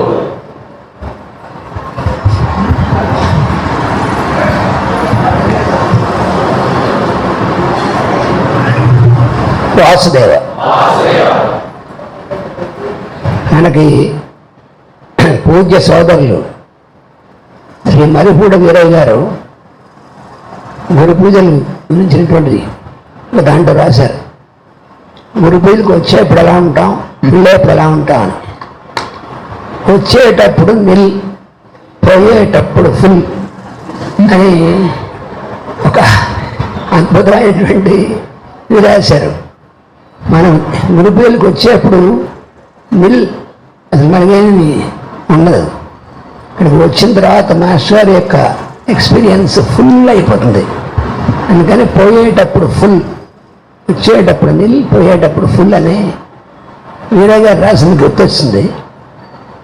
అదే మనం గుర్తుపెట్టుకోవాల్సింది. చిన్న ట్రిక్ ఒకటి ఉంది, తమాషా. దీన్ని రివర్స్ చేస్తే ఇంకొకటి వచ్చేటప్పుడు అక్కలేని ఆలోచనలన్నీ ఉంటాయి కదా, అవి ఫుల్ దాంట్లో వస్తాం. వచ్చేటప్పుడు ఫుల్ దేంతో అనవసరమైనటువంటి ఇంప్రెషన్స్, ఇంకోళ్ళ గురించి చిక్కులు అవి ఫుల్గా ఉంటాయి, ఏవైతే ఉండకూడదు అవి. అందుకని అవన్నీ పోయేటప్పుడు అవన్నీ క్లీన్ అయిపోతాయి. ఇక్కడికి వచ్చిన తర్వాత వాషింగ్ మ్యాషర్ ఇచ్చేస్తారు. ఆ వాషింగ్ వల్ల అక్కర్లేనివన్నీ అయిపోతాయి. వచ్చేప్పుడు అవి మోసుకొస్తాం, నెత్తి మీద అవన్నీ మోసుకొస్తాము. అవన్నీ మాస్టర్ వదలగొట్టి మనని నిల్గా పంపిస్తారు. కానీ ఇటు రివర్స్ చేస్తే వచ్చేటప్పుడు ఏమి ఉండాలో అవేమీ నిల్ లేకుండా నిల్గా ఉంటుంది. వెళ్ళేప్పుడు మాస్టర్ యొక్క ఎక్స్పీరియన్స్తో ఫుల్ అనేటువంటిది గురు పూజల యొక్క సారాంశం ఆయన దాంట్లో ఇచ్చేశారు ఆ గీతాల్లో. అందుకనే ఇప్పుడు చిన్న మనం ఏంటంటే మన వాళ్ళకి రోజు ఉదయం రేడియో ఈకేలో గురుస్థుతి అనేటువంటి దాంట్లో వింటూ ఉంటే మర్రిపూడి వీరయ్య గారు, శారదాంబ గారు, అలాగే గాయత్రి గారు, వాళ్ళ ముగ్గురు రాసినటువంటివి, వాళ్ళు పాడినటువంటివి అవి కనుక అంటే శారదాంబ గారు పాడిన రికార్డు అయినా దొరకలేదు, కానీ అయినా వాళ్ళ అమ్మాయి పాడింది. ఆ గురుస్థితి రోజు మనం వింటూ ఉంటే ఎస్సెన్స్ మొత్తం ఆ గురుస్థితిలో మనకి ఇచ్చారని అది నా ఎక్స్పీరియన్స్. అది తర్వాత రోజు ప్రేయర్ అయిన తర్వాత మార్నింగ్ స్వాధ్యాయులు మాస్టర్ గారు ఈ చిన్న పుస్తకం ఉందే, ప్రేయర్స్ అండ్ మెడిటేషన్స్, ఆ పుస్తకంలోని మాస్టర్ గారి యొక్క వాక్యాలు ఆయనకి చదువుకుని మెడిటేట్ చేసుకుంటే మనలో ఏం జరగాలో మార్పు మాస్టర్ గారు తీసుకొస్తారు. ఇది మనకి మన నిత్యం డైలీ మనం చేసేటువంటి పనిలో రిఫ్లెక్ట్ అయితే కరెక్ట్గా మనం మాస్టర్ గారికి కనెక్ట్ అయినట్టు అనమాట. రిఫ్లెక్ట్ అయినట్టు కాదు, మనకి రుజువు ఏంటంటే ఎటువంటి ఇంప్రెషన్స్ లేనటువంటి ఫ్రీ మైండ్తో ఉండగలగడమే ఇది రిఫ్లెక్ట్ అవ్వడం. నో ఇంప్రెషన్స్, అదే మన మాస్టర్ గారు ఇచ్చేటువంటిది. అందుకని వ్యక్తుల గురించి అందరూ వాసుదేవ స్వరూపుడు అనేటువంటిది మాస్టర్ గారు మనం చెప్పినటువంటిది. మిగతా శాస్త్రాలు మాస్టర్ గారు ఇచ్చినటువంటిది అన్నీ ఎలాగో ఇచ్చారు, కానీ దాని ఎస్సెన్స్ ఆయన చూపించింది, మనకి నిరూపించింది. ఏమిటంటే సర్వం వాసుదేవమయం అని అది చూపించినటువంటిది. అది కనుక మనకి వంట పడితే మిగతా లైఫ్ కండిషన్స్ అన్నీ ఎలా ఉన్నప్పటికీ దాంతో సంబంధం లేకుండా మనం మాస్టర్ గారి యొక్క ప్రెజెన్స్లో కంటిన్యూస్గా ఉండగలము అనేటువంటిది అది మనం ఈ గురు పూజల్లో. అందుకని 100 years మాస్టర్ గారి యొక్క శతాబ్ది ఇదంతా మనకు ఆ ట్రైనింగ్, ఆ స్ఫూర్తిని ఇచ్చేటువంటిదిగా మాస్టర్ గారు మన అనుగ్రహించరుగా. కానీ ఆయన అనుగ్రహ స్వరూపులు, ఆరోగ్య ప్రదాత అనుగ్రహ స్వరూపులు, ప్రేమమూర్తి. ఆయన ఏమిటనేటువంటిది ఎవరు అని చెప్పలేము, మనం చెప్పుకుంటూనే ఉన్నాం కానీ చెప్పలేము. తెలిసినట్టుగా ఉంటుందని ఏం తెలియదు. ఆయన బలాయన ఆయన ఇలా వచ్చారా లేకపోతే ఇలా వచ్చారా ఇవన్నీ అనవసరమైనవి. ఆయన ఎవరై ఉంటారు ఇవన్నీ అక్కర్లేదు. ఆయన ఇచ్చేటువంటి ఎక్స్పీరియన్స్లో కంటిన్యూస్గా మునిగి ఉండడం అనేటువంటిది ఒకటే మనం చేయవలసినటువంటిది. అది చేస్తే బాడీస్ వస్తూ ఉంటే వెళుతూ ఉంటే దాంతో సంబంధం లేదు. కంటిన్యూటీ ఆయన ఎందు. అలాగే రోజు రాత్రి పడుకునేప్పుడు కూడా ఆయన ధ్యానిస్తూ ఆయన ఇచ్చినటువంటి గురువుని చేస్తూ దాంట్లో ఉంటే మనకి ఎలా ఇవ్వాలో తెలుసు ఆయనకి. మళ్ళీ మనకు మెలకు రాగానే ఒకసారి ఆయన్ని వింటూ ఒకసారి చూస్తూ ఇది అలవాటు చేసుకుంటే ఇంకొకటి పర్సనల్ ఎక్స్పీరియన్స్ ఏంటంటే ఎంతటి సిచ్యువేషన్ వచ్చినా, ఎంతటి ఒక టెంపరీ వ్యాధి వచ్చినా ఆయన ఏదో క్యాసెట్ పెట్టుకుని ఆయన వాయిస్ వింటుంటే చాలు అసలు అది ఏ మంది చేసినా పని చేస్తుంది అంతే. అది అందరం రాసి వాసుదేవ వాసుదేవ వాసుదేవ